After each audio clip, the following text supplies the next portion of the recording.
Bonjour à tous et bienvenue dans cette vidéo d'analyse, sur le DAX. Alors ça fait, un moment je vous invite à aller regarder la dernière vidéo que j'ai postée sur la chaîne pour voir un peu où on en était sur le DAX. Donc là c'est, un graphique journalier, donc on était, ici quelque part. Je cherchais la fin de cette impulsion, ci, de vague 5. Là on aurait fait, je vous mets un peu, une impulsion, correction, impulsion, une structure correctrice et puis là une impulsion qui est en cours. Donc je reste sur le DAX même si c'est un peu contradictoire par rapport à l'impression, qu'est-ce que je dis? À la structure, et donc la psychologie que, me donne, mon analyse sur le dos. Quoique, hein, je vous ai expliqué, je vous invite à regarder aussi les vidéos sur le dos, que, le scénario principal pour l'instant était, d'une poursuite, heu, haussière, mais qu'il y avait donc le scénario alternatif seconde phase de correction qui était toujours présent.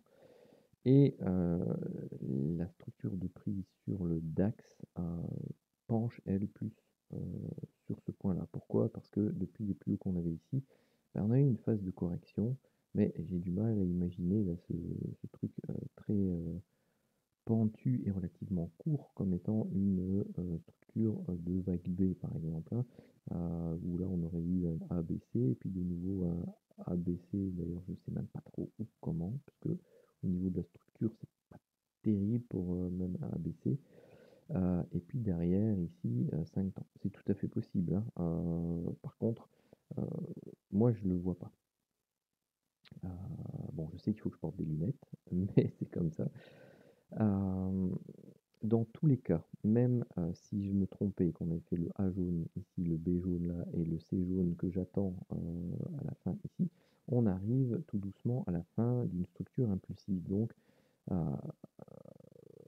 que ce soit le scénario, correctif pour aller rechercher une C autour des 11 500 ou que ce soit, le scénario, où on a le C qui était fait ici, où là on fait une première vague 1 et on attend la correction de la vague 2. Dans tous les cas, une séquence baissière, devrait, j'utilise bien le conditionnel parce que de toute façon c'est le marché qui va valider tout ça, mais pourrait prendre forme avec éventuellement ici un setup de divergence entre ce dernier plus haut là et le plus haut qui est à venir. Donc ça, moi c'est ce que je vais surveiller sur le DAX et voilà, on dit toujours que le DAX baisse plus que, ou que l'Europe baisse plus que les indices américains, surtout le DAX. Donc j'aurais plutôt tendance, à jouer les scénarios haussiers sur les indices américains et plutôt jouer les scénarios baissiers ici sur le DAX parce que, effectivement, l'amplitude, sera intéressante et les zones à aller rechercher sont relativement basses, hein. Si on part si on fait le plus haut ici autour, on va prendre les chiffres ronds entre les 16 500 et qu'on veut aller rechercher les 11 500.